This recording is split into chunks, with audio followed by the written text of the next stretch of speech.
diamo avvio con questo pomeriggio al seminario permanente Senti pensare, sei in movimento, senti pensieri in movimento, dialoghi antropologici tra l'Italia, il Messico e l'America Latina. È un seminario che prende avvio grazie allo sforzo tanto del Dipartimento Sagas dell'Università di Firenze come del CIESAS Pacifico Sur anche in Messico, diciamo è sviluppato in particolar modo dal presidente Francesco Zanotelli, antropologo sociale dell'Università di Firenze, e da Laura Montesi Altamirano, antropologa, lei è antropologa sociale del CIESAS Pacifico Sud. L'intento di questo seminario è quello di rafforzare il già esistente e storicamente saldo rapporto tra l'antropologia che si è prodotta in Italia e l'antropologia che si è prodotta in Messico, e soprattutto appunto quelli che sono stati nel tempo e continuano a essere scambi, viaggi, incontri tra antropologhe e antropologi italiani e messicani. Parlare medico per quanto? Questi scambi sono scambi sia appunto di persone in carne e ossa che per traiettorie accademiche e traiettorie personali si muovono tra i due continenti, e anche sono scambi di concetti, sono scambi di ragionamenti che in diverse occasioni hanno prodotto proficui appunto incontri. Il seminario che io e Laura appunto abbiamo ideato e che vuole avere una cadenza trimestrale e che appunto intende di volta in volta invitare al tavolo di discussione una coppia di antropologi, antropologhe italiane e messicane, ma diciamo anche più estesamente latinoamericane, è un seminario appunto che cercherà di sviluppare nei suoi incontri relazioni approfondite su temi specifici che riguardano tanto appunto l'Italia come il continente latinoamericano, e al contempo quindi avranno una importante base etnografica, e al contempo però cercheranno di volta in volta di affrontare concetti e temi che riteniamo di estrema attualità e che diciamo trovano soprattutto da parte di quello che è la produzione antropologica del continente latinoamericano delle interessanti proposte concettuali che hanno delle ricadute anche nel continente europeo, stanno avendo delle ricadute anche nel continente europeo.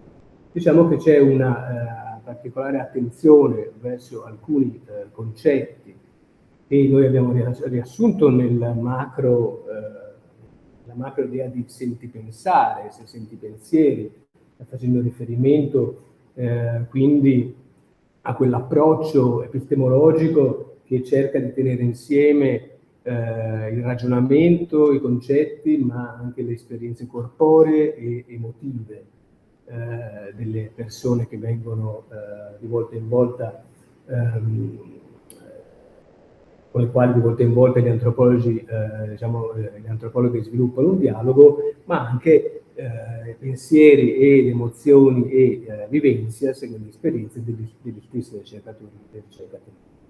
In realtà ci sono poi alcuni concetti più specifici che trovano particolare importanza, appunto vengono sviluppate, ci derivano dal continente latinoamericano, come sono per esempio quello di comunalità, un certo pensiero del femminismo latinoamericano e appunto anche i concetti stessi di autonomia indigena, politica partecipativa, tutte diciamo questioni che ovviamente non sono limitate all'ambito latinoamericano, ma che da quel contesto assumono una particolare prospettiva e in questa fase storica, diciamo, possono essere utili anche per ragionare dal punto di vista antropologico e antropologico-politico nel contesto europeo.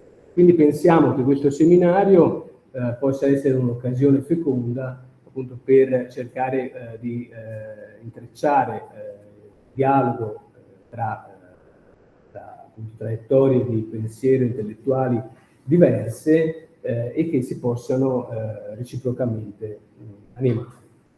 D'altronde anche il pensiero italiano, in particolare penso al concetto di egemonia culturale di Antonio Gramsci, alcune decadi fa, ormai molte decadi fa, ha avuto dei riverberi molto importanti nel contesto messicano e latinoamericano più in generale.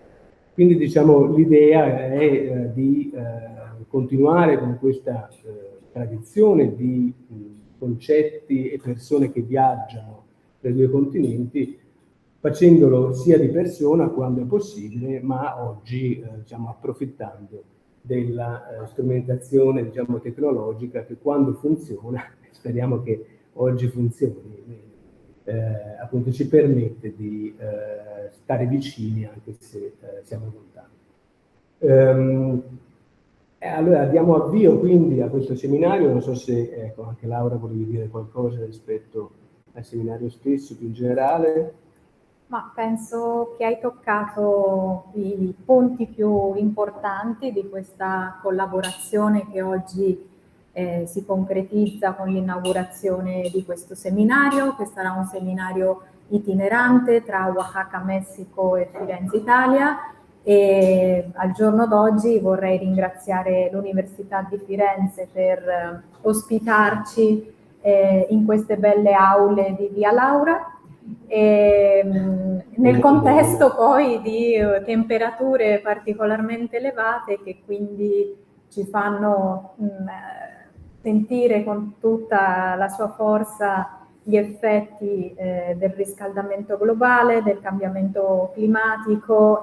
Qui abbiamo aria condizionata fortunatamente per stasera, ma alcuni dei temi che toccheremo attraverso di questo seminario hanno a che vedere con le crisi socioambientali, con anche la sofferenza delle comunità umane e non umane, ma anche le risposte locali, tanto di adattamento, resistenza o reexistenza, come diciamo anche in spagnolo, tanto dall'America Latina come a partire dalle comunità locali e native, diciamo, europee.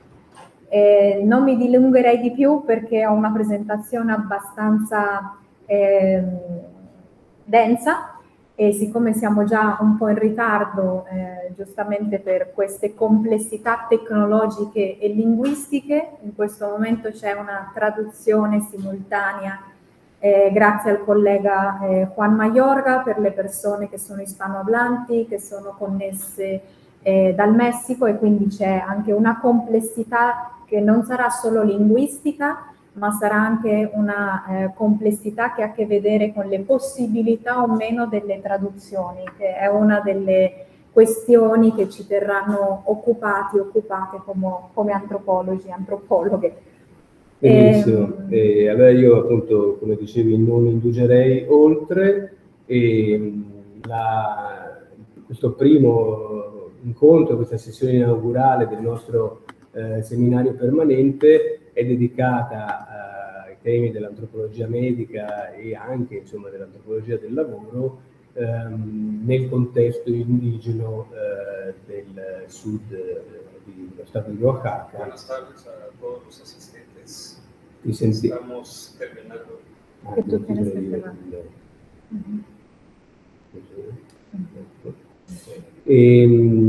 E quindi ecco, il titolo della presentazione di Laura è Ciò che fa la mattina, il nesso tra lavoro e diabete nelle esperienze e concezioni del Messico indigeno. La labor del padecimiento, el nexo entre trabajo y diabetes, las experiencias y concepciones del México indigeno. Laura, hai più o meno un'ora di tempo, non di più, non più ma meno, di modo che poi avremo anche una mezz'ora per i partecipanti e le partecipanti. Perfetto. Scusate, si vede il mio schermo condiviso per chi è collegato alla traduzione? Juan, se mi puoi dare conferma? Sì. Sì, perfetto. Sì.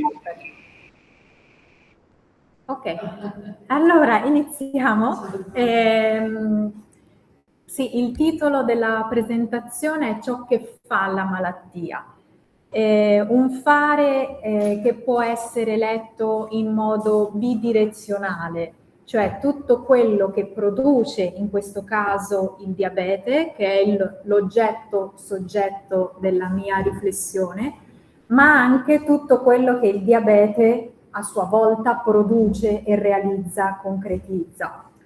Il materiale che vi presenterò il giorno d'oggi è materiale etnografico che ormai ha qualche anno, che io ho raccolto tra il 2013 e il 2014 particolarmente nell'ambito della mia ricerca di dottorato in antropologia. Tuttavia siamo sempre a rivisitare le nostre conoscenze previe, le nostre esperienze, e quindi questo seminario e più recentemente alcuni incontri che ho avuto in altri contesti mi hanno fatto ripensare a questa traiettoria, diciamo, di studio sul diabete. Solamente per dare un quadro molto generale, il diabete evidentemente è una pandemia che ormai colpisce sempre popolazioni più numerosi in tutto il globo, e ci sono differenze nel modo in cui questo insieme di disordini metabolici si presenta nelle popolazioni mondiali, differenze tra paesi ma anche all'interno di ogni paese, che generalmente sono il riflesso soprattutto di diseguaglianze sociali che vengono incarnate ed espresse attraverso della patologia. Di fatto abbiamo differenze nei tassi di prevalenza tra paesi di alto reddito e paesi di reddito medio e basso. Nel caso del Messico, che è un paese a reddito medio-alto, stiamo parlando del diabete come della seconda causa di morte nella popolazione in generale, e secondo dati piuttosto recenti la prevalenza si attesta attorno al 17%. È un dato molto allarmante, molto importante, e soprattutto quello che sappiamo attraverso gli studi di tipo epidemiologico, ma anche etnografico e antropologico. Il diabete si sviluppa e si presenta e presenta le sue complicazioni più gravi particolarmente nelle popolazioni che sono più vulnerabili. In questo senso attualmente sappiamo che le popolazioni indigene in Messico stanno presentando l'incremento più importante di diabete in confronto alla popolazione che non si riconosce come indigena e che in Messico chiamiamo meticcia mestiza. Ma soprattutto che l'accesso alle cure usualmente è molto più complesso e problematico per queste popolazioni. E oggi parleremo giustamente dell'esperienza del diabete in un contesto del Messico indigeno. Fatta questa premessa, entriamo quindi direttamente nel caso di studio. E oggi avremo l'onore, diciamo così, di poter avvicinarci, fosse anche per poco, a questo gruppo etnico, a questa popolazione che è conosciuta come i COTS, come potete vedere prossimamente nella diapositiva. e che sono anche conosciuti come Uave. Icoz è l'etnonimo che loro usano per definire se stessi, ma attraverso la storia il termine, l'etnonimo Uave, è un termine che è stato assunto dagli altri. Gli altri zapotechi, gli altri spagnoli, gli altri lo Stato messicano, per cui nella presentazione talvolta userò un termine, talvolta l'altro, anche se l'opzione più corretta certamente è parlare del popolo Icoz. Stiamo approntando le diapositive dal vivo. E questa foto che ancora non vediamo e che adesso vi mostrerò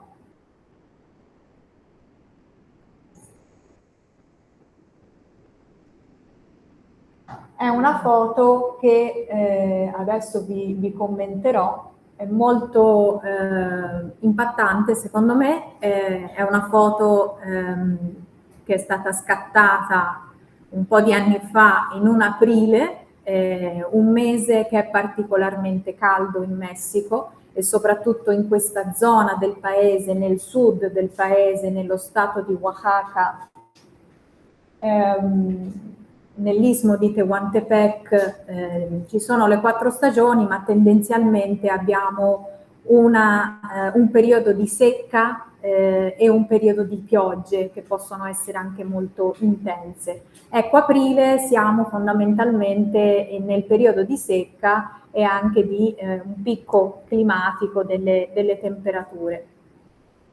Non si riesce a vedere? No.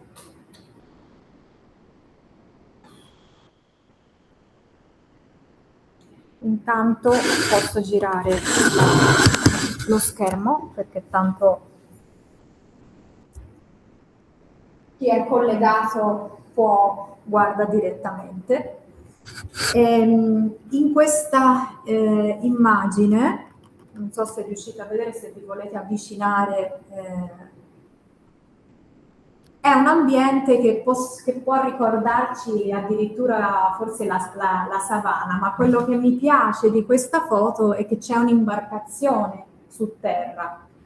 Il popolo Icoz è un popolo di pescatori, quindi questa immagine è un'immagine evocativa di quell'ambiente ed è un ambiente che nel giro di qualche mese, quando inizia la stagione delle piogge, fondamentalmente tra maggio, giugno, per poi proseguire luglio, agosto, settembre e a volte un pezzo di ottobre, questo stesso paesaggio sarà un paesaggio ricoperto d'acqua.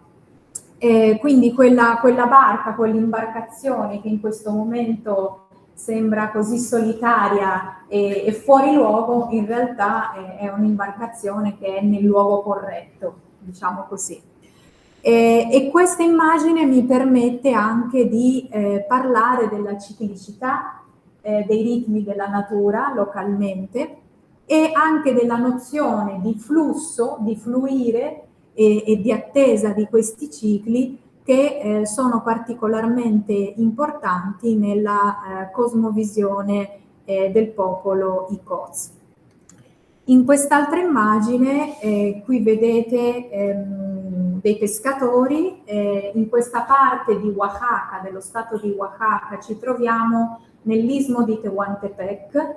Fondamentalmente, se avete presente la cartina del Messico, vedrete che poi ha una cintura molto stretta. Ecco, quello è l'istmo, che è anche la terra con la minor distanza tra l'Oceano Atlantico da un lato e l'Oceano Pacifico dall'altro.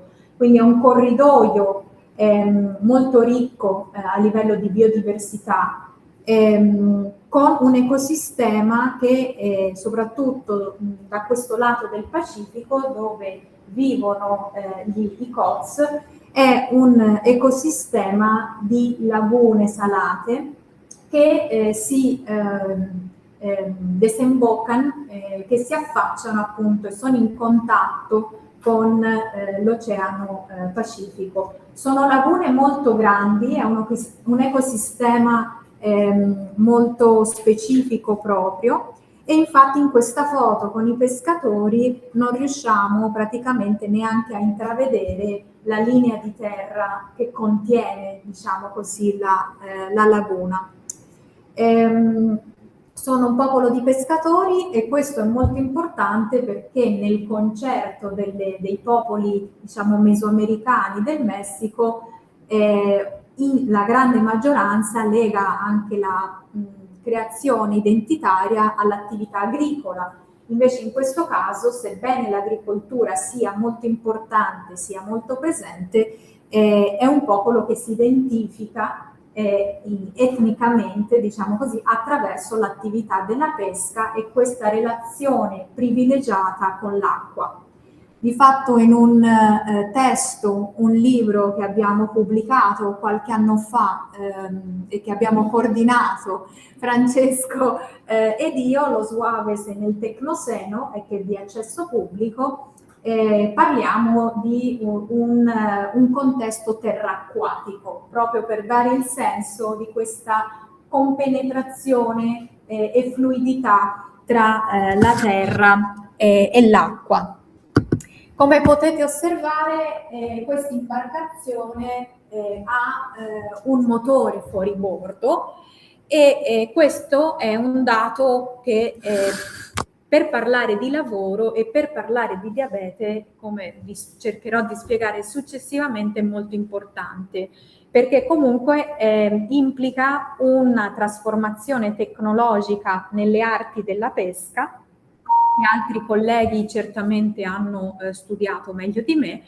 È stata una vera e propria rivoluzione nel secolo passato che è andata a sostituire tecniche più tradizionali di pesca, e questa sostituzione, per quanto parziale, implica anche una trasformazione nel modo in cui le persone si relazionano con la laguna, che nella lingua degli Icoz, l'Umbeyaz, si riferiscono come il mar sagrato, in realtà, il mare sacro, o il mare piccolo e il mare grande. Pertanto, con questo cambiamento tecnologico le modalità di pesca sono cambiate, l'obiettivo della pesca è stata la massimizzazione della produzione. Quando anteriormente in realtà anche questa attività era molto più orientata all'autosussistenza.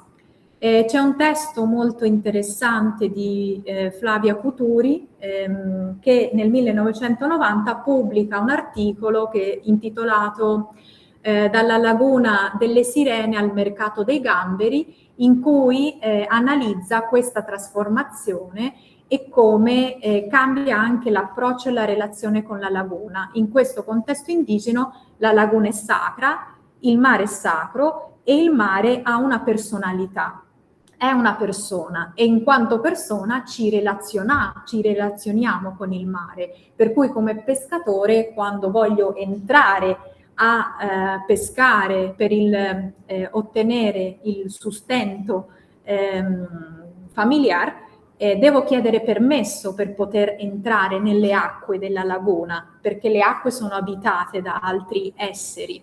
E bisogna anche farci il segno della croce in segno di rispetto. La trasformazione tecnologica, fortemente voluto anche da interventi di Stato, implica invece un approccio molto diverso. La laguna diventa una risorsa, quindi c'è un processo di capitalizzazione della natura, e questo implica un cambiamento esistenziale molto profondo, sul quale gli Icoz riflettono in maniera collettiva e riflettono anche nelle loro storie e narrative sul diabete, come vedremo successivamente.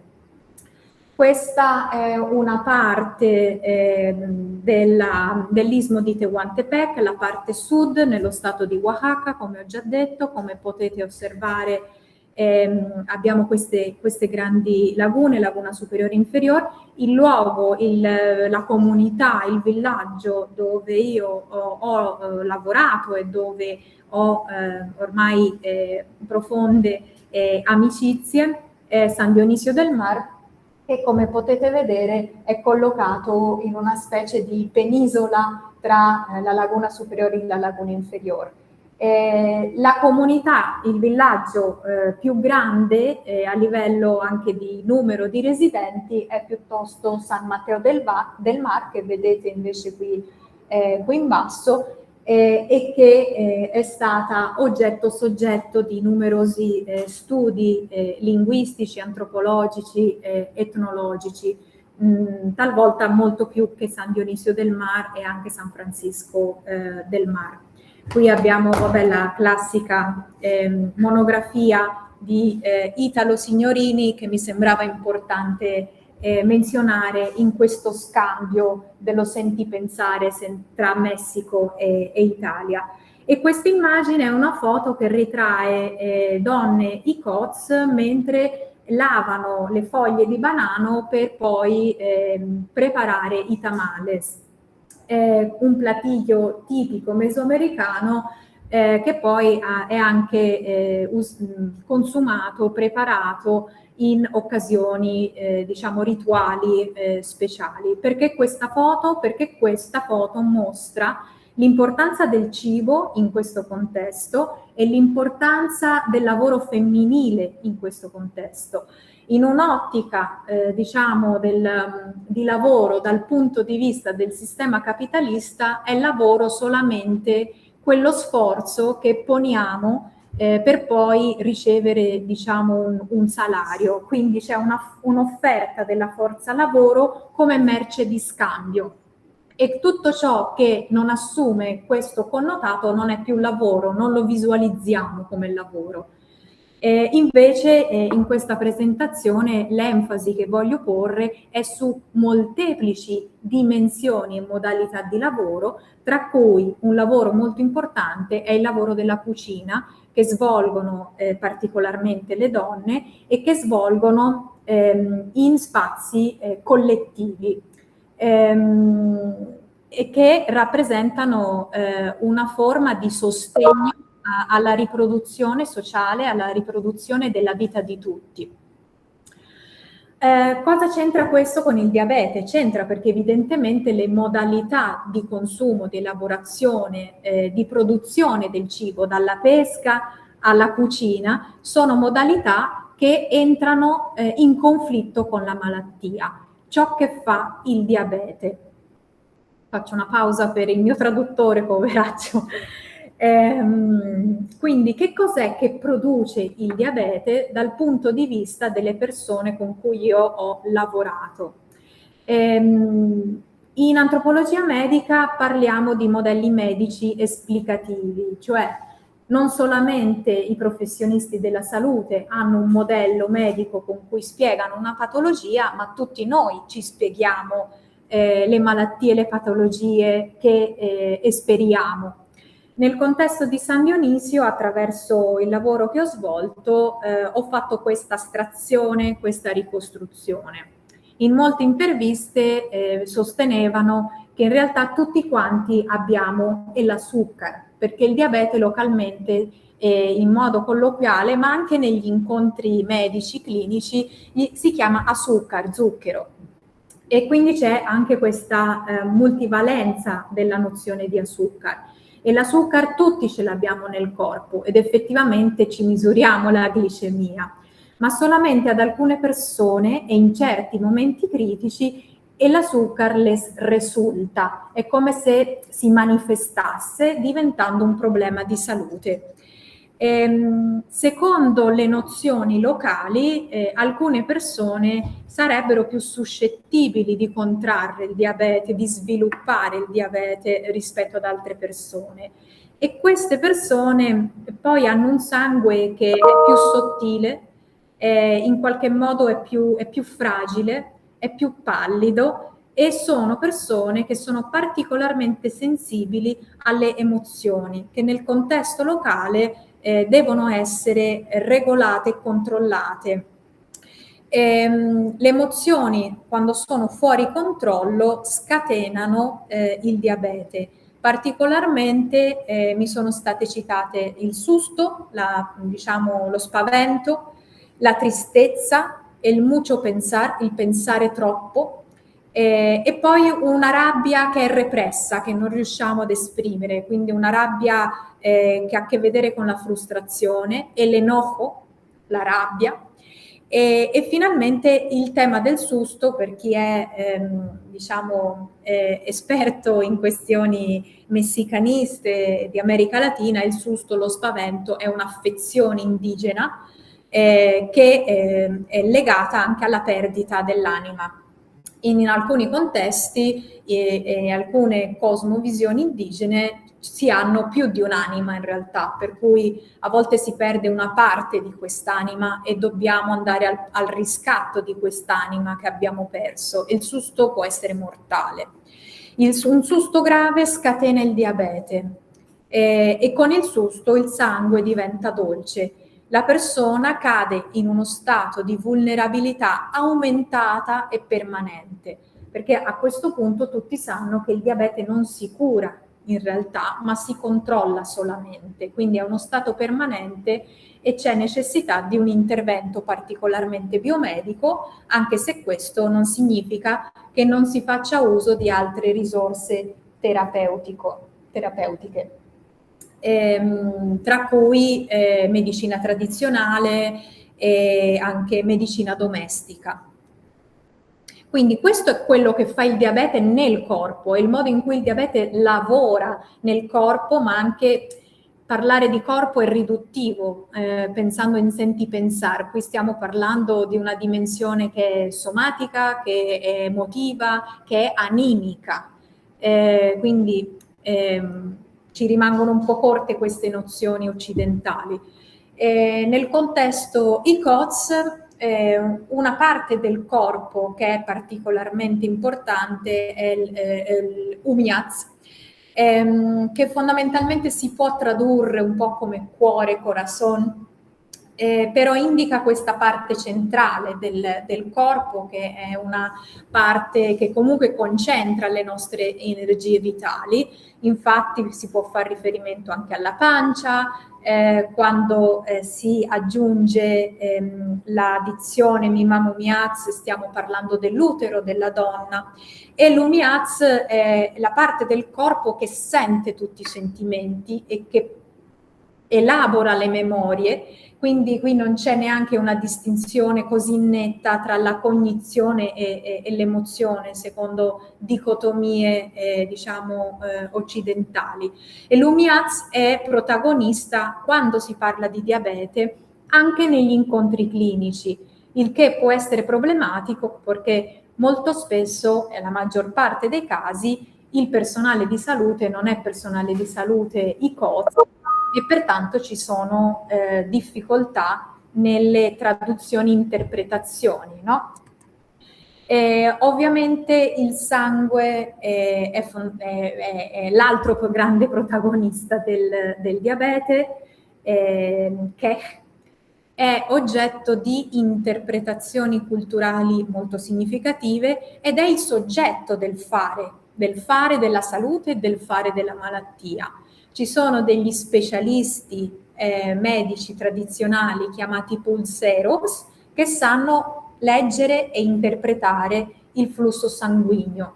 Questa nozione del flusso è qualcosa che con Francesco, quando stavamo compilando questo testo sugli UAVE ICOTS e stavamo leggendo i testi dei vari autori che hanno partecipato, ci siamo resi conto che era una nozione che ci sembrava proprio strutturale della cosmovisione UAVE ICOTS. Come vi dicevo al principio, parliamo dei cicli della natura, parliamo del ciclo della laguna e qui parliamo del flusso del sangue che deve comunque trascorrere tranquillo. Quando viviamo un'emozione forte, fuori controllo, il sangue si corta, si taglia, si interrompe e quella sangre cortata è un problema per la salute, per cui il pulsero è in grado di identificare se c'è stato un problema di questo tipo nel tuo trascorso di vita. Quando questo a livello del corpo, diciamo così, individuale, ma è sempre un corpo relazionale, perché ha a che vedere con il nostro vissuto in compagnia degli altri, delle altre persone. Ci arrabbiamo per qualcosa, ci spaventiamo per qualcosa, quindi è totalmente relazionale questa concezione, no, dell'essere. A livello generale le spiegazioni sul diabete come epidemia a livello locale mettono al centro il cibo. Particolarmente si fa enfasi sui cambiamenti nelle diete locali che secondo le persone hanno reso nel tempo la gente più debole, meno resistente, meno forte, meno longeva, più suscettibili al diabete. Un dato importante è la transizione da una dieta di mare a una dieta di terra. Ci sono registri etnografici che ci parlano quasi quasi di un gusto o piuttosto di un disgusto per la carne decenni fa, e invece attualmente la carne è parte dell'alimentazione quotidiana. Ovviamente ci sono contrapposizioni, qui c'è l'immagine di un pollo, e quindi con questa contrapposizione tra il pollo d'engorda, il pollo d'allevamento intensivo, e il pollo del rancio. Questo sarebbe un pollo del rancio, che invece è un alimento più sano perché comunque viene allevato nel patio. Però questa transizione dalla dieta di mare alla dieta di terra è una transizione esistenziale, se ci pensate. Stiamo dicendo che è un popolo che si riconosce come un popolo di pescatori, quindi un cambio dietetico di questo tipo è qualcosa di trascendente. Ovviamente ci sono transizioni dai cibi considerati naturali ai cibi industrializzati con l'aggiunta del chimico. Poi in Messico abbiamo un'epidemia di alimenti ultraprocessati. E poi una nozione molto interessante del passaggio dal cibo fresco al cibo invece refrigerato. Una cosa ricorrente è che localmente si dica che si mangia direttamente del mar al paladar.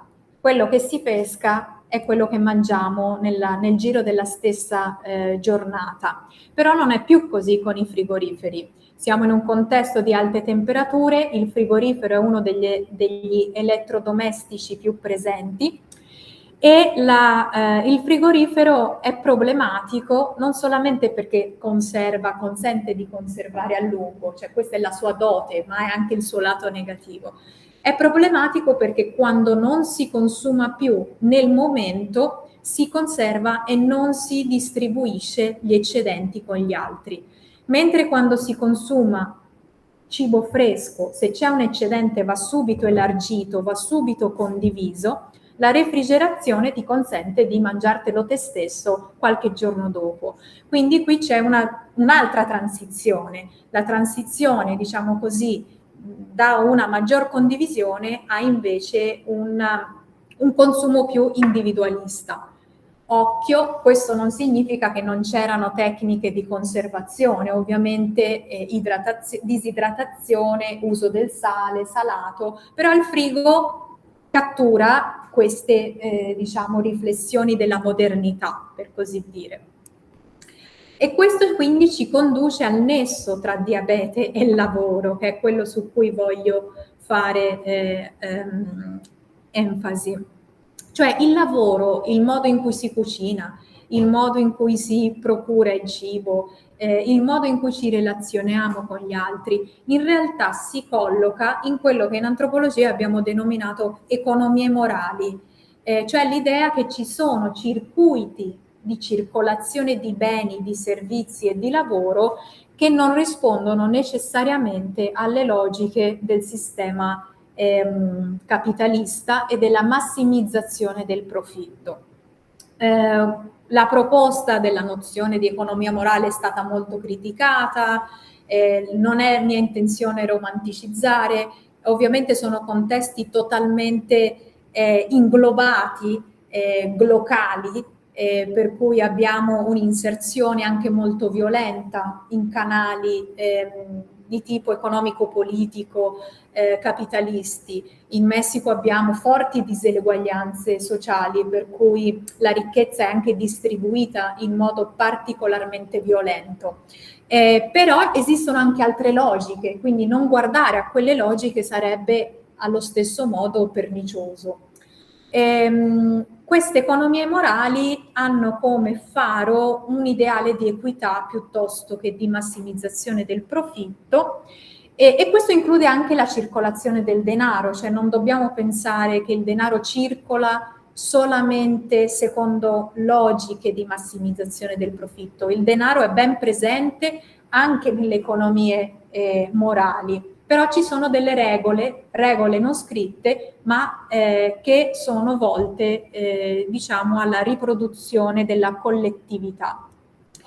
Un contributo della filosofia indigena è proprio quello della comunalità, una nozione che parla dei modi di vita delle popolazioni indigene, particolarmente nel contesto di Oaxaca, in Messico. E adesso faccio una digressione sulla comunalità.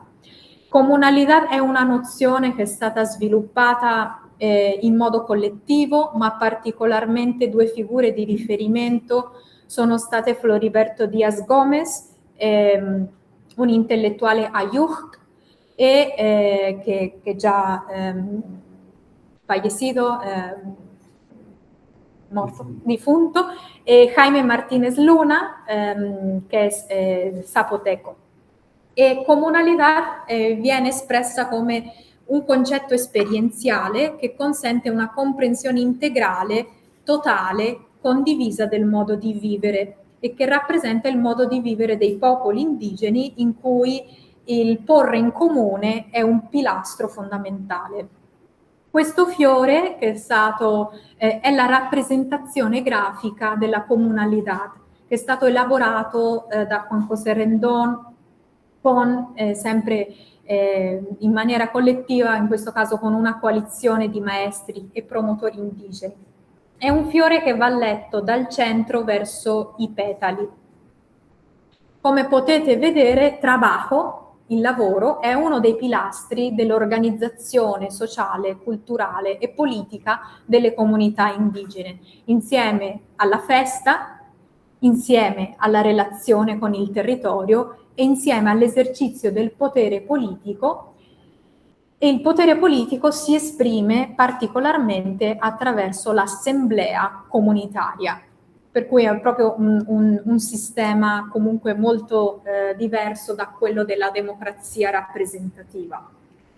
Il lavoro fa parte dell'etica del dono, dello scambio, e io posso porre a disposizione il mio lavoro ad altre persone, ad altre famiglie, alla mia comunità, e porrò il mio lavoro, il mio sforzo a disposizione degli altri,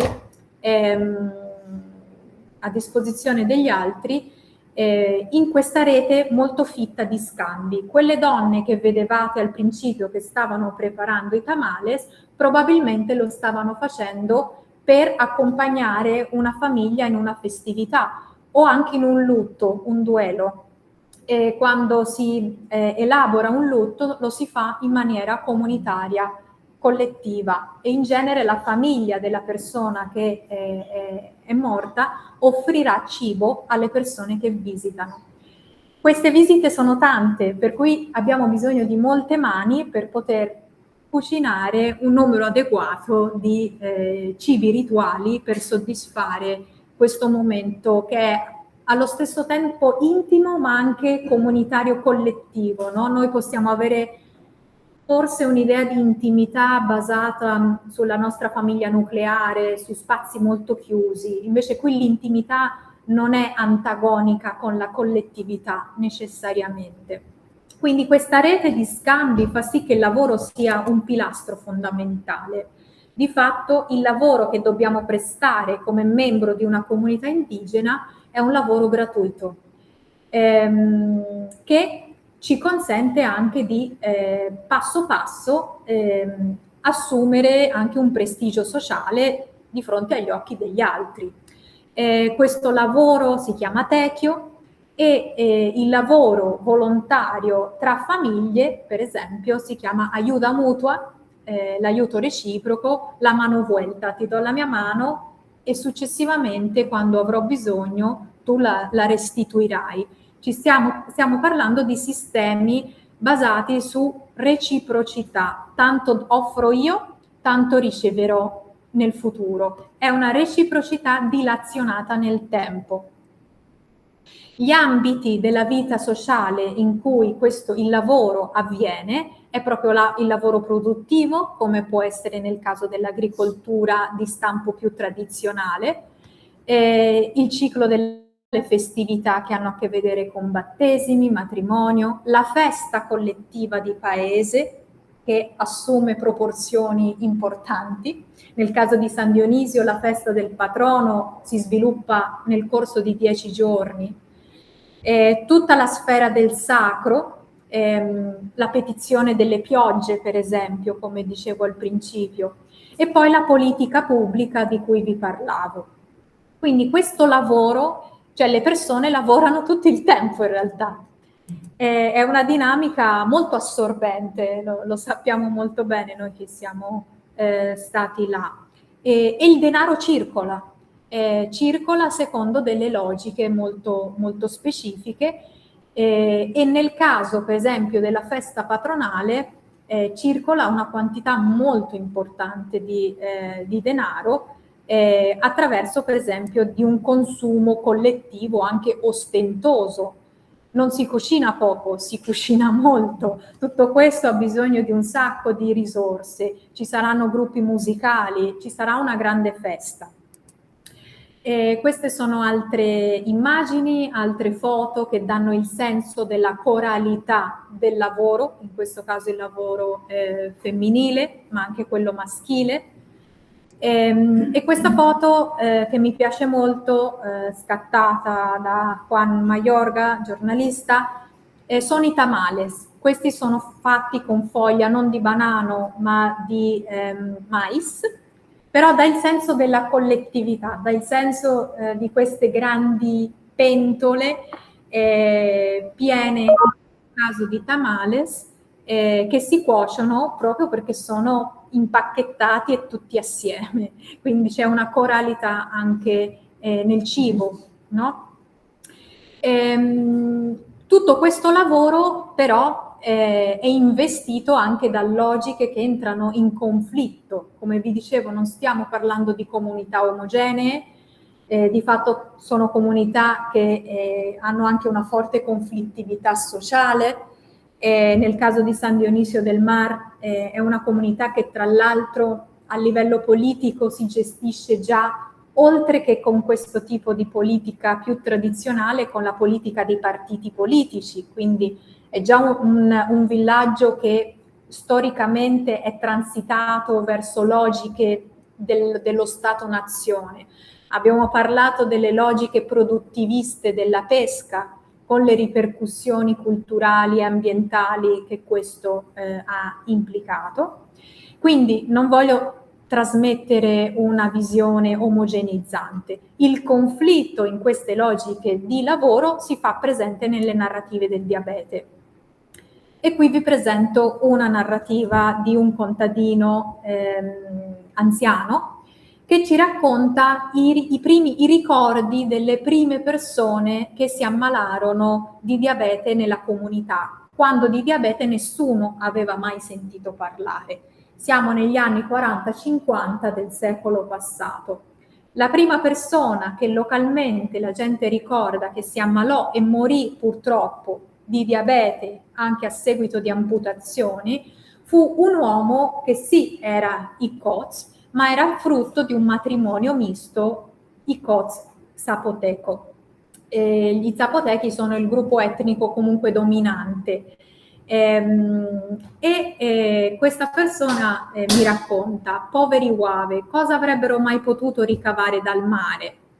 Invece questa famiglia venne a vivere a San Dionisio ed erano proprietari del bestiame. Quindi il bestiame in realtà implica un'altra transizione tecnologica. in una transizione, è sempre stato presente, però diciamo una transizione dal mare alla terra nuovamente. Chi possiede il ganado, il bestiame, in genere diciamo che ha uno status sociale superiore. Possedeva un gran numero di capi di bestiame e si ammalò di diabete. Un altro contadino, un'altra persona intervistata, mi dà altri dettagli. A quei tempi, da queste parti, la gente non aveva molto bestiame e nessuno veniva in mente di dire «oh, voglio diventare ricco». Non ci interessava accumulare beni per migliorare la nostra vita. La gente non comprava cose, andava semplicemente a pescare. Beh, quel signore, che era un don, si ammalò e morì di diabete. Qui voglio enfatizzare che l'uso del termine accumulare non è cioè realmente è una trascrizione letterale, quindi mi sembra molto evocativa di come un'attività lavorativa, produttiva, comunque diversa ideologicamente dalla pesca tradizionale, che è alla portata di tutti, viene marcata come una transizione che spiega l'epidemia di diabete. E di fatto qui ricorro nuovamente a Flavia Cuturi, che ci parla del lavoro, nahiet, e il fare, arang, come dimensioni esistenziali. Essere pescatore per un Wava è qualcosa di più che una professione tra le tante.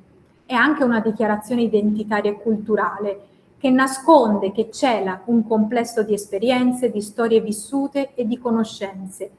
Cela inoltre un principio che contempla il fare come criterio di caratterizzazione di una persona. È il fare che determina l'essere in questo contesto. E qui abbiamo un'analisi molto ricca, molto dettagliata del collega Cristiano Tallè della nozione di lavoro, trabajo in spagnolo, nahiet in un bellaz, che adesso presento in italiano. Pescare, coltivare il mais, vendere nei mercati, sono tutte attività tipiche del nahiet. Ma attenzione, il nahiet, il lavoro, non è solo un'attività umana, è anche un'attività extraumana. Nei giorni di tempesta si dice che i fulmini, los rayos, lavorino. I padri fulmini, che sono sacri, stanno lavorando. Allo stesso modo, nei giorni di mare mosso, i pescatori dicono che Terang Minahiet Nangah Nadamdek, il grande mare sacro, sta facendo il suo lavoro. Un altro significato del termine nahiet è l'esercizio di cariche pubbliche, di cariche politiche, per cui coloro che ricoprono una carica si chiamano monahiet. Quindi abbiamo anche un uso non antropocentrico del termine nahiet. Tutti dobbiamo fare il nostro lavoro e ci sono anche esseri più che umani che fanno il loro lavoro. In questo senso, quella transizione tecnologica di cui parlavo al principio trasforma il lavoro e quindi trasforma anche questa relazionalità con il mare. In questo caso, ci dice Cuturi, questa relazione si fondamentava nel rispetto, che secondo molte persone locali questa dimensione del rispetto, presente anche nel lavoro, si è andata perdendo o è entrata in crisi. Quindi sono anche narrative della nostalgia, in un certo senso. Il fare è legato però quindi a un dover essere, a come far bene le cose, ma è legato anche a un poter far male le cose. La parola maleficio ha a che vedere con il far male. È interessante che Signorini ci riporta nel 79 che nel contesto locale c'erano 4 modi per classificare le malattie. Tra questi modi, uno di quei criteri sono le malattie causate, fatte da qualcuno. In questo caso, quindi, vi presento un caso di stregoneria, di brujeria, che pure viene chiamato trabajo, un maleficio, e qui vediamo come ci sono molte tensioni, perché nel caso di Tranquillino, che è un nome fittizio ovviamente, lui collega il suo diabete all'invidia della gente. Lui si definisce un hombre trabajador, una persona lavoratrice che non si stanca, che persegue un ideale legittimo di ascesa, diciamo, sociale, no? E questa nozione però entra in conflitto con altre logiche. Ho iniziato a guadagnare soldi e quando la gente mi ha visto si è arrabbiata e mi ha accusato, per esempio, di aver rubato del bestiame, nuovamente il bestiame che lui rivendeva. Ma non era vero, avrei potuto mostrare la ricevuta. Ma è la gelosia della gente, se lavori bene ogni giorno poi ti invidiano. E fondamentalmente lui è stato oggetto di un maleficio che si è espresso, esplicato con il suo diabete. Quindi vediamo come esistono diverse logiche, diversi ideali di vita che entrano, diciamo, in gioco, in competizione. Quanto tempo ho? Qualcosa di simile, e qui ci spostiamo dalla costa invece all'entroterra, nelle valli centrali dello stato di Oaxaca. Oaxaca è uno degli stati più biodiversi del Messico, è lo stato con la maggior proporzione di popolazione indigena. Stiamo parlando di una diversità biologica, culturale, linguistica enorme. Quindi adesso ci spostiamo nelle valli centrali e queste narrative del diabete associate al lavoro le ho riscontrate in modo diverso anche in questo contesto. Questa testimonianza, per esempio, è la testimonianza di un uomo che si è ammalato di diabete, che ha vissuto delle amputazioni e che si dedicava a un'attività tradizionale di artigianato locale, che è la tessitura della lana. Secondo la moglie di questa persona, suo marito si è ammalato di diabete perché ha abbandonato il campo, non è più un contadino e la vita del campo, anche se dura, è associata comunque a uno stile di vita sano, e invece si è dedicato esclusivamente al lavoro artigianale all'interno delle mura domestiche. Tutto questo stress si è manifestato poi nel suo diabete. Come vi dicevo, la tessitura della lana è un'attività comunque tradizionale, sebbene ovviamente frutto dei processi di colonizzazione, eccetera, però si considera un'arte indigena, è un'arte indigena. Tuttavia in decenni anteriori si compaginava con altre attività, non si abbandonava il campo, si era agricoltori, si era contadini e si era artigiani. In questo caso c'è una specializzazione del lavoro che è vista come problematica. Quindi questo per dire che il corpo umano è un luogo profondamente morale e profondamente storico. Quello che accade a me fa parte di una traiettoria sociale molto più ampia, quindi non possiamo pensare in termini di corpi individuali, siamo il prodotto di una storia. E ora, per non finire con un cattivo sapore, perché il tema è comunque fatto di sofferenze, molte sofferenze, ci sono anche riconfigurazioni lavorative che permettono di vedere il lavoro come una fonte di benessere. Recentemente ho pubblicato un capitolo in questo libro collettivo sul diabete attraverso le culture e di come si può vivere bene col diabete in diverse culture, mostrando la traiettoria di un artigiano tessile della stessa zona dell'altro signore, in cui questa abilità artigianale diventa una metafora della vita, per cui le skills, come si direbbe nel linguaggio inglese, no? Nei nostri curricula, le abilità acquisite come artigiano sono in realtà attitudini che sono utili nella vita e in particolare si risaltano la pazienza, che è molto importante quando si ha una malattia cronica, poi particolarmente, l'abilità, la capacità e la creatività. Quando attraversiamo malattie, specialmente del tipo cronico, ci vuole creatività. perché un giorno la pasticca non mi fa sentire bene, domani presento una complicazione, ho un impegno lavorativo e devo aggiustare le mie situazioni. In realtà stiamo innovando tutto il tempo. Queste tre caratteristiche, pazienza, abilità e creatività, che Don Agustin ha perfezionato ed ereditato, sono abilità che lui ha posto al servizio della sua malattia, avendo sofferto anche lui comunque di complicazioni importanti dovute alle ulcere che si presentano nelle estremità inferiori.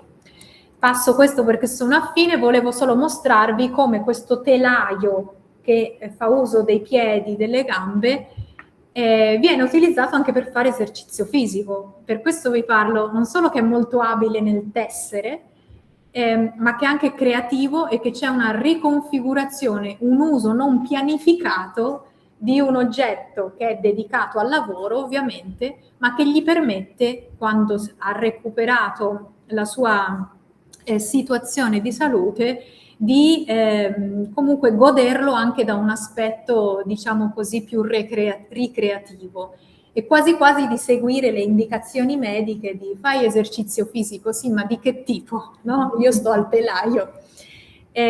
Quindi volevo finire un po' con una nota un po' più speranzosa ed allegra, però come il lavoro in realtà è uno spazio di identità, è uno spazio di moralità, è uno spazio di collettività ed è uno spazio anche di benessere. Il diabete lavora nei corpi, nelle menti e nello spirito della gente. Il diabete è il prodotto di una storia corporea, collettiva, temporalmente profonda, che narra forme di essere, di stare nel mondo, di fare nel mondo, di lavorare. Il nesso tra diabete e lavoro non può essere visto in termini riduzionistici, solo come salute occupazionale. Ovvio che è anche salute occupazionale, no? Però ci sono concezioni relazionali dello stare insieme che sono più complesse, a mio modo di vedere. Il lavoro media tra umani è quello che nel nostro linguaggio chiamiamo come ambiente, natura, eccetera, e ci interroga profondamente. Il modo in cui lavoriamo pone delle domande esistenziali. Il diabete esprime varie rotture, varie trasfigurazioni. Il lavoro però è anche una fonte di soddisfazione e di realizzazione personale, familiare e collettiva. E con questo chiuderei.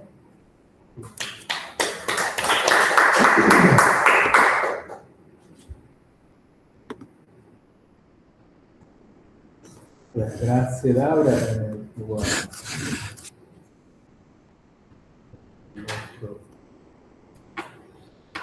Grazie davvero. Grazie a Juan, forse ho parlato un po' alla svelta, una scusa in anticipo. Bene,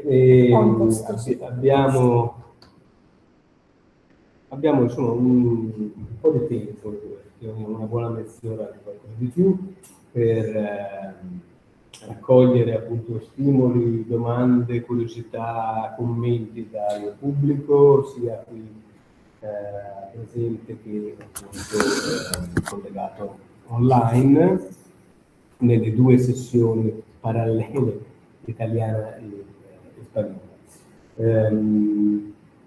Tra l'altro ricordo ci sarà forse qualcuno che ci segue sul canale YouTube del Dipartimento, e voglio ricordare appunto che questo seminario poi è stato registrato, quindi poi sarà disponibile in maniera permanente, come il seminario vuole essere permanente nel canale YouTube. Ora, prima di aprire appunto lo spazio per domande e commenti, volevo innanzitutto complimentarmi con Laura per essere riuscita appunto a condensare un materiale denso, ovviamente quello ICOZ, ma anche poi un'apertura verso anche altri contesti che ci aiutano a considerare le tue riflessioni non limitate a un unico contesto indigeno, ma in comparazione con altri. e soprattutto, diciamo, a sottolineare, se è possibile, sintetizzare in qualche modo i principali punti che hai toccato, il fatto che tu hai messo in evidenza come i due concetti, da un lato il concetto di lavoro e dall'altro il concetto di diabete, oltre che essere connessi poi in maniera estremamente interessante nel caso indigeno, di per sé i due concetti necessitano un approccio assolutamente non riduzionista.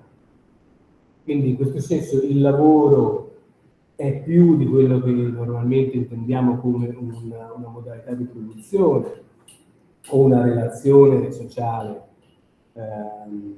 tra gruppi, tra individui, ma appunto è ambientale, in relazione con appunto anche esseri non umani, è rituale, è alimentare e si connette in maniera diretta con un'altra delle modalità economiche che non è quella appunto della produzione, ma è quella della circolazione.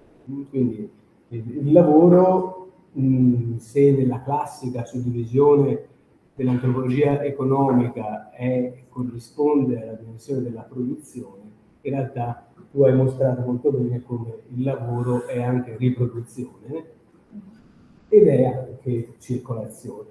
Mi ha colpito, mi è sembrato molto interessante appunto il fatto che il frigorifero limita in qualche modo una pratica che è un effetto del lavoro. Il lavoro produce beni, ma produce anche eccedenze e queste eccedenze entrano in circolo. Nel momento in cui invece una delle innovazioni tecnologiche consente appunto la conservazione, questo in qualche modo questa modalità appunto di connessione tra produzione e circolazione si riduce, no? E quindi questo è un elemento secondo me di forte interesse proprio concettuale,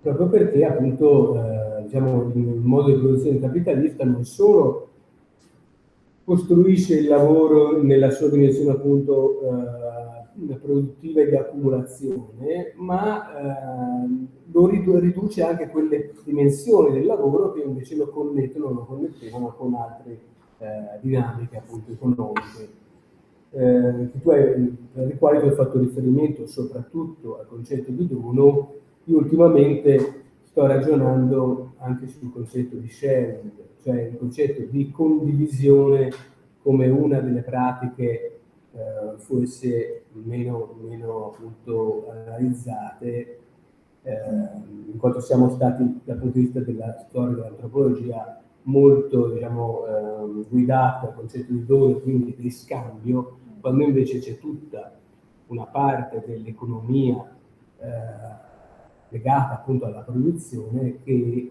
confluisce in condivisione, no? D'altronde le parti che tu dici, che tu hai citato, no? Le modalità di lavorare insieme, il tecchio per esempio, sicuramente una modalità potremmo classificare come forma di scambio di lavoro, ma in realtà è una modalità di condivisione del lavoro.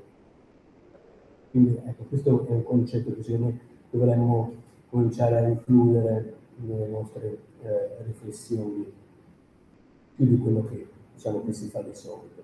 Ecco, ovviamente anche il diabete, tu lo guardi da una prospettiva molto ampia, connessa appunto con lo stato appunto emotivo della persona, la storia della persona e quindi anche la sua storia sociale, nella relazione poi anche con gli altri, quindi il beneficio è molto interessante. Ecco, poi mettere insieme questi due concetti produce una riflessione ancora più stimolante.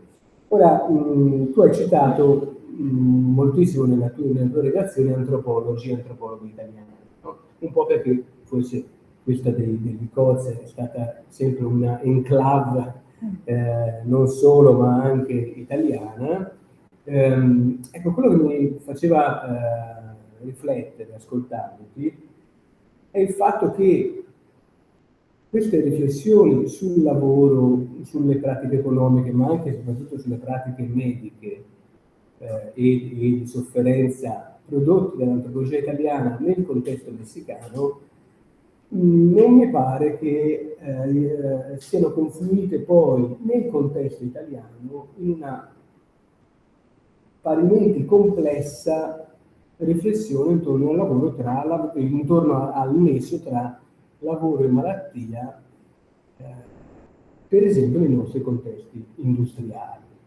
Abbiamo una notevole produzione sia dal punto di vista degli storici del lavoro che dal punto di vista degli antropologi medici sui contesti appunto a forte inquinamento in Italia, però tendenzialmente appunto questo tipo di riflessione antropologica viene prodotta mettendo in evidenza quello che è l'effetto sull'ambiente e sulla salute delle modalità diciamo di sfruttamento delle risorse naturali e dei cambiamenti diciamo e delle trasformazioni appunto in senso industriale di specifiche aree, ma producendo secondo me una netta dicotomia tra un lavoro di tipo artigianale o di tipo contadino e questi effetti sulla salute umana non mettevano in evidenza in maniera così forte, e invece la trasformazione verso il modello industriale che ha prodotto e continua a produrre danni enormi, fatta eccezione forse per il caso tradizionale del mondo minerario, dove il nesso tra lavoro e salute è stato molto lavorato. Ecco, allora mi domando quindi se questa in qualche modo differenza sia dovuta al fatto che il tuo lavoro, il tuo studio, insomma, è legato comunque a contesti non industrializzati, nel senso che possiamo pensare appunto appunto italiano, oppure invece proprio a un difetto anche del modo di concepire il lavoro e il nesso tra lavoro e malattia nell'antropologia. Poi è chiaro anche il contesto del distro di Montepec è un contesto fortemente industrializzato, no? Abbiamo le stazioni di petrolio, eccetera. Però tu hai messo in evidenza l'insorgenza del diabete non in connessione con un'industrializzazione, diciamo, a forte inquinamento, no? Ma dentro comunque un quadro di mestieri, pratiche, professioni che passano appunto dalla pesca al ganado, dall'agricoltura all'artigianato. Ecco, allora ti chiederei, ecco, magari una riflessione rispetto a questo. D'altra parte c'è anche un'antropologia medica messicana che si è occupata, questa è un'antropologia del lavoro messicana che si è occupata di aree, per esempio, dell'estrazione del petrolio, no? Ecco, però proprio per diciamo, provare a tracciare delle connessioni anche tra le nostre tradizioni, no? e la contemporaneità dello studio dell'antropologia medica e del lavoro e dell'industria nei due contesti. È interessante capire il diabete, per esempio, in relazione con la forte industrializzazione e il forte inquinamento. Che cosa. Questi sono solo un po' di stimoli, però io direi, prima di darti la parola per una replica, di sentire se ci sono dei commenti sia qui in aula che poi da casa. Quindi potete liberamente aprire il vostro microfono oppure, diciamo, come si dice, alzare la manina di Google Meet. Non è possibile per coloro che sono collegati su YouTube, però proprio per questo vi abbiamo invitato a compilare il Google Form così da darvi il link a Google Meet. Eventualmente chi è collegato su YouTube può scriverci magari delle questioni, poi tratteremo di rispondere nelle prossime occasioni. Prego, qui dall'aula c'è qualcuno? No, io vabbè, mi sono scritta alcune cose che hanno Sarebbe forse importante Sì. avere anche il microfono, il microfono, no, il microfono deve funzionare. Se va acceso. È già sì. Vabbè, allora niente, se poi Siamo qui, sì.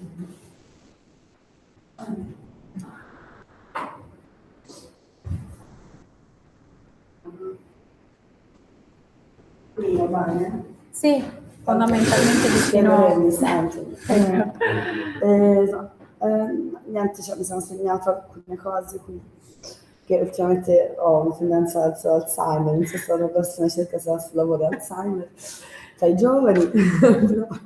Allora, diciamo che mi sono alcune cose che mi sono così particolarmente interessate a me. La prima, in generale, è quella del corpo come patrimonio sociale, che vabbè, mi è sembrato interessante da vari punti di vista, ma magari prima le elenco, prima di dire due cose. L'altra invece, c'erano due punti invece che mi faceva pensare quanto tutto sommato alla fine, pensando un po' a un orizzonte più vasto, non fosse così diverso la percezione che ti raccontavi del Messico con quella nostra, cioè per esempio i contadini come lavoratori fanno una vita sana. Io avevo i nonni contadini, l'idea è verso una vita fondamentalmente sana, anche durante la guerra l'idea era che avessero una vita fondamentalmente sana. Così come il concetto di trabalho, faceva un po' pensare all'etimologia, no? Noi, vabbè, è rimasto soltanto il grande travaglio delle donne quando eravamo partorire, però anche in francese travaglio, in portoghese travaglio, cioè comunque questo travaglio è sempre un po' qualcosa di odissia, non so, sembra sempre che sia un'impresa incredibile e quindi non lo so, facciamo un po' riflettere questa cosa, tutto sommato, poi appunto andiamo, facciamo ricerche anche molto lontano o comunque anche molto distanti, però poi troviamo anche delle cose che insomma sono molto vicine anche a noi, come concetto, poi ovviamente come vissuto, come trasmissione, come contesto, no, però alle volte accade anche questo. E queste sono le cose un po' mi sono segnata. E invece poi mi sono segnata alcune cose dell'intervento del presentato lì su il lavoro che produce eccedenze, un po' perché io mi sento di lavorare nell'inutile, quindi mi piace che il lavoro produca eccedenze, cioè per me non è un male o un problema del capitalismo, per me è una delle cose positive che il capitalismo produce e che vorrei casomai dilatare e aumentare. Però io non apro una panetteria tutti i giorni alle 5 di mattina, io non lavoro in una dimensione fondamentale dello stato sociale, quindi mi posso permettere questa cosa perché sono già in un'eccedenza, magari storica così, però comunque sono già fuori da quello che è un contesto fondamentale a cui non si può venire meno. E poi il discorso sul dono, cioè il discorso sharing, condivisione, mi sembra molto interessante perché proprio ultimamente facevo una riflessione più storica su quanto fosse pesante questa storia laggiù in questo Pacifico occidentale di questi qui, con questo ciclo che si passa, no, ma non perché, ma perché siamo stati un po', credo, incapaci nell'antropologia di vedere quello come uno degli esempi, e c'è stata questa pesantezza di pensare che quello fosse il massimo esempio di economia avanzata, secondo me, cioè, abbiamo proprio preso un'obsession assoluta. No, vabbè, mi permette questa cosa, però magari questa è matta, però io lo penso. E ci pensavo, l'altro giorno dicevo, mamma mia, ma che pesantezza! Perché poi alla fine anche lo scambio del dono in antropologia, oddio, no, cioè, un po' mi scambiamo un libro perché questa cosa è molto pesante. E l'ultima cosa che ti volevo chiedere era, come all'inizio hai parlato un po' del tuo dottorato, ti volevo chiedere, perché siccome c'è molta critica oggi, come oggi su questa storia dei dottorati, ti volevo chiedere se per te è stato importante, insomma, se l'hai sentito un avvicinamento al fatto di poter lavorare oppure no. Grazie. Come ti chiami? Lidia. Lidia.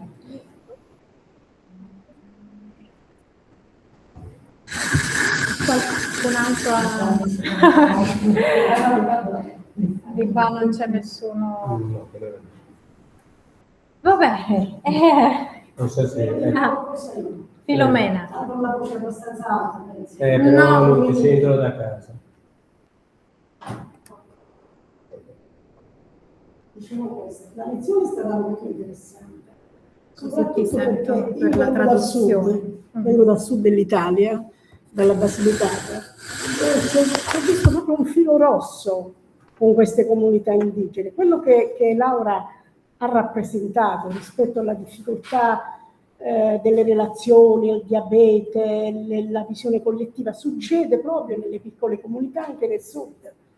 Diciamo, io vengo dagli studi di De Martino, sono rimasta a quegli studi lì, insomma, il rapporto magia-medicina, dove giù non c'è proprio speranza nella medicina, giù ci si rivolgeva alla magia. Io ho assistito a un caso di un uomo morso da una vipera che ha preferito farsi segnare da una donna e non andare in ospedale, è morto chiaramente.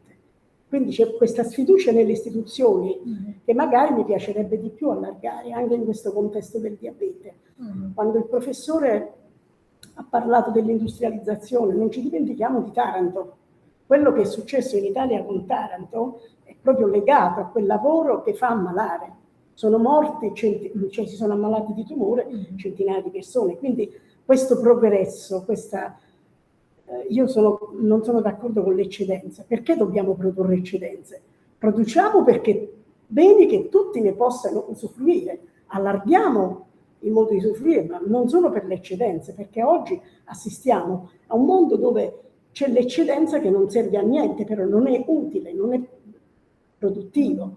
Quindi il lavoro mi ha molto incuriosito, lo approfondirò, questo rapporto fra diabete e comunità rurali, perché sono quelle malattie che quando arrivano nelle piccole comunità gli si dà sempre una connotazione divina. Anche, per esempio, l'hai detto, hai elencato che ci sono delle cose che le fa Dio, le manda Dio. E io vedevo nelle piccole comunità rurali del sud che c'era anche questo. Però magari mi piacerebbe di più che si allargasse al rapporto di sfruttamento, anche come influiscono le istituzioni in questi contesti. Comunque grazie per il lavoro. Grazie.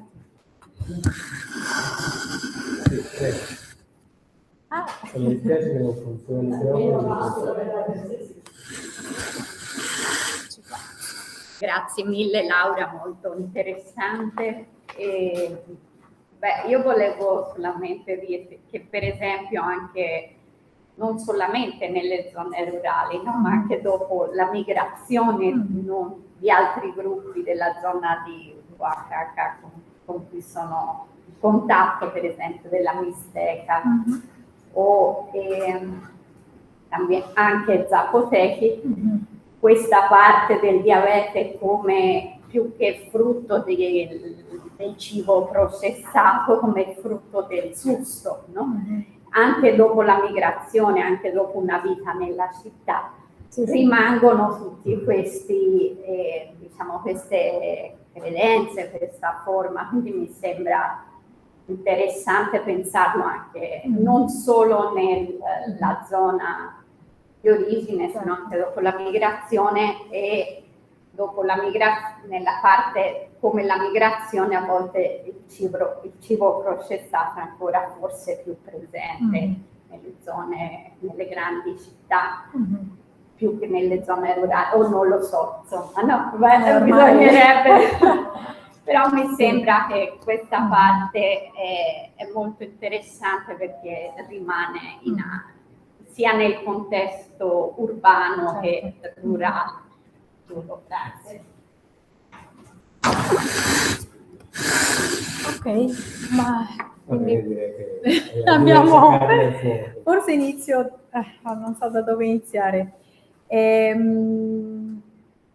Diciamo che effettivamente in questa presentazione, come dici te, il diabete si lega a trasformazioni che magari sono più silenziose e più della quotidianità, forse perché il cibo fa parte anche nelle dimensioni più festive, cerimoniali, eccetera, fa parte della quotidianità. E quindi effettivamente almeno la parte che ho presentato è una narrativa non del disastro ecologico come lo immaginiamo, ma di un disastro lento, che forse va di pari passo con la cronicità della malattia e con trasformazioni che sono veramente intergenerazionali. Molte volte si appaia nelle classificazioni, per esempio al cancro, come anche una malattia che comunque viene associata a un'alterità. Però il cancro a San Dionisio mi sembra che si associa molto di più al tipo di industrializzazione spinta, chiamiamola così, che evocavi nel caso della raffineria, nel caso incluso della possibilità di sviluppare i grandi parchi eolici, che veniva evocato, per chi non è familiarizzato, però è una zona fortemente industrializzata, anche con le nuove industrie energetiche alternative verdi. Per cui San Dionisio è stato protagonista di un movimento di resistenza nei confronti di un megaparco che avrebbe trasformato in maniera radicale, senza un ritorno, le lagune stesse, perché le pale eoliche l'intenzione era proprio di fare una specie di offshore nelle lagune. Quindi in quel caso, nella prospettiva futura di questo progetto, si parlava a volte del diabete, ma molto più spesso, per esempio, del cancro come una possibilità. In Messico si lavora molto a partire dal focus della epidemiologia socioculturale, che quindi fondamentalmente presenta metodologie miste, qualitative e quantitative, e che prende in considerazione le malattie non riconosciute dalla biomedicina come delle realtà che le persone vivono, e da qui si fanno studi del susto, del corache, eccetera, eccetera, no? E anche di tutte le pratiche e le rappresentazioni che hanno a che vedere con la terapeutica, con terapeutiche diverse che sono alternative alla biomedicina e che sono sempre in relazione con la biomedicina. Quindi credo che questo tipo di risultato possa avere a che vedere anche con comunque una familiarizzazione con questi tipi di approcci epidemiologici che guardano al dato etnografico, perché ovviamente non ci sono registri del susto quando uno fa un'analisi a partire dalla Dirección General della Secretaria de Salud, del Ministero della Salute, no? Queste affezioni sono totalmente invisibilizzate per il settore salute, perché vengono considerate fondamentalmente non esistenti, perché cadono al di fuori delle nosologie biomediche. Nel caso del mondo contadino, penso che in Messico in realtà il lavoro antropologico si è soffermato sulle carenze soprattutto del mondo contadino preindustriale, e anche con una caratterizzazione delle diete indigene molto spesso viste come deficitarie. non per una questione biologica, razziale, ma per una questione dell'impatto della colonizzazione e quindi delle diseguaglianze, delle violenze che sono state esercitate, no? Però mi sembra che ci sono stati studi che possiamo considerare pionieri sull'alimentazione che in qualche modo mettono in discussione l'idea che il mondo campesino, contadino era un mondo di bonaccia, diciamo così, di salute.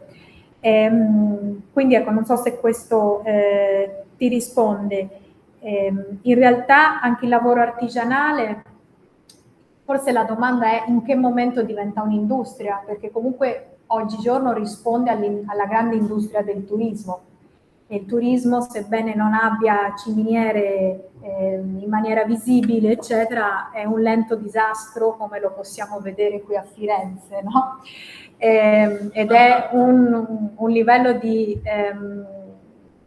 explotazione, di sfruttamento dei territori che in realtà è spaventoso, e fare questa presentazione nel centro di Firenze mi sembra che ci dà il senso, no, di cosa significa per il tessuto sociale l'impatto di un turismo di questo tipo. Quindi ecco, non so se ti rispondo, era molto complessa la tua... E sì, effettivamente forse scrollarci, venendo anche un po' a Livia, non dico scrollarci di dosso la nozione di dono, ma lavorare con altre nozioni che possono aprirci ad altri contesti, ad altri ambiti. E penso che uno degli interessi che abbiamo con questo seminario è in qualche modo anche di esoticizzare l'Europa piuttosto che esoticizzare sempre paesi o contesti del sud del mondo, come li chiamiamo. Poi bisognerebbe vedere se il Messico è nord e sud, intanto è America settentrionale, insomma ci sono tante frontiere lì con cui dobbiamo fare, ecco, molta attenzione. E forse più che eccedenza, un altro termine chiave può essere la nozione di scarto, che non sempre l'eccedenza è uno scarto, o in che momento diventa uno scarto, e pensando anche agli scarti umani con cui questo sistema feroce accetta le morti dei migranti, anzi non solo le accetta, ma despliega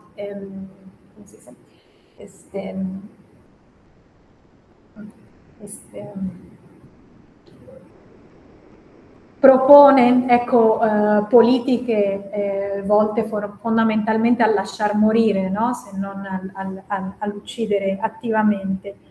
Quindi ecco, questi fili rossi che troviamo in realtà sono un plus. Talvolta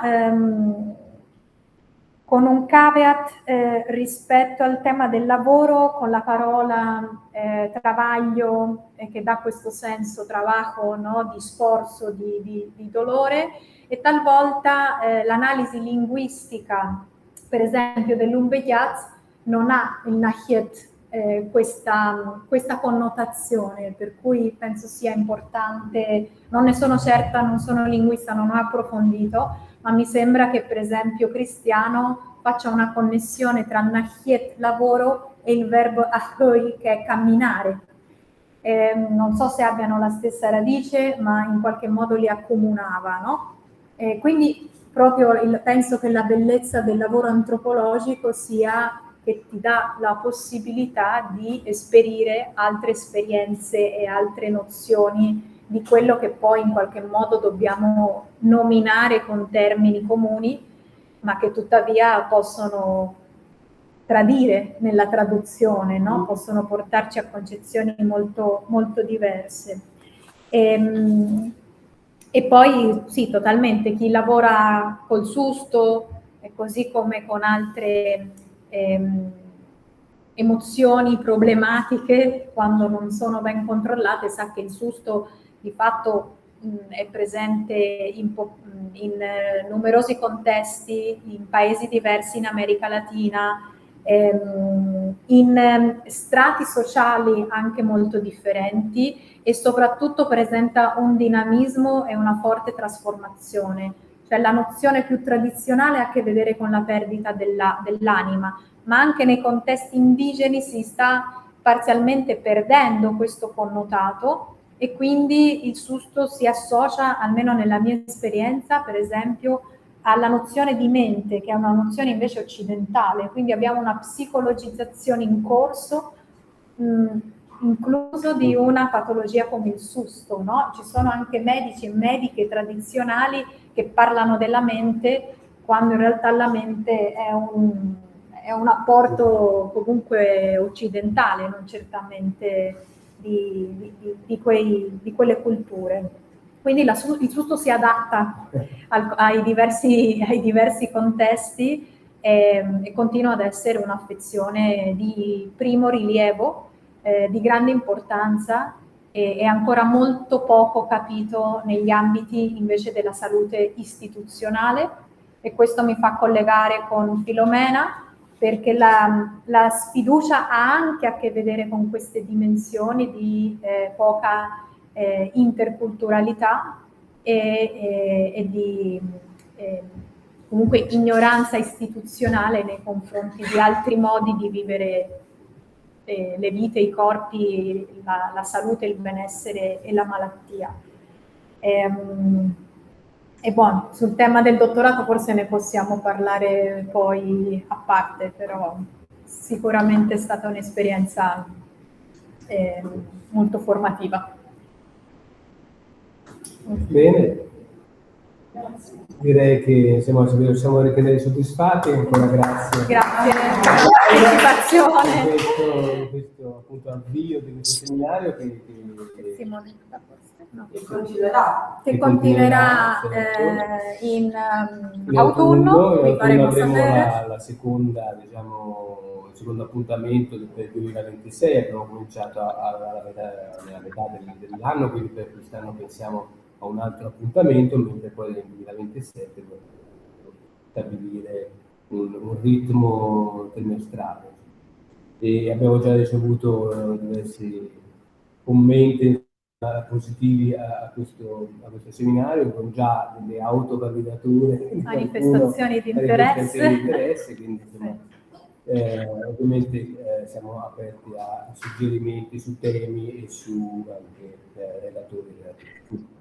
Scusate, io ho perso qualche pezzo perché ero in viaggio, quindi su YouTube poi posso ritrovare tutto, giusto? Perché stavo in viaggio con la macchina, quindi ogni tanto qualche pezzo me lo sono perso, però molto interessante, complimenti.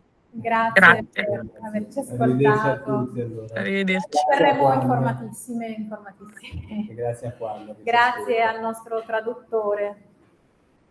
Non so come faremo la prossima volta. Bene, arrivederci. Saludos, adios.